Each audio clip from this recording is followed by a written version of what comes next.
para po sa ganitong issue? Paano ba tayo? Ano bang kilos ang kinakailangan? Saan patutungo ang ganitong issue? Ano po ba ang your advice or what para sa mga taong bayan? Last word po, Chief Justice, Attorney Justice Carpio.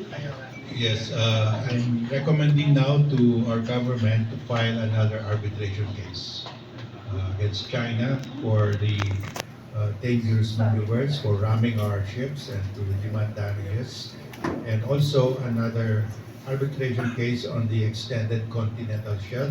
We filed our claim, China opposed it, and under the rules of the UN will not decide anymore our claim because there's an opposition. It's the duty of the Philippines and China to negotiate or to bring the matter to arbitration. Otherwise, this claim will be frozen forever. So we should make the next move, bring this claim to arbitration already. Thank you. Thank you again, Honorable Justice Antonio Carpio. May we invite the officer and the board of Capital Christian Leadership to award this testimony. Again, thank you, Honorable Justice Carpio, for well-presented idea. Alam ko, nag-ignite muli ang mga Pilipino, no?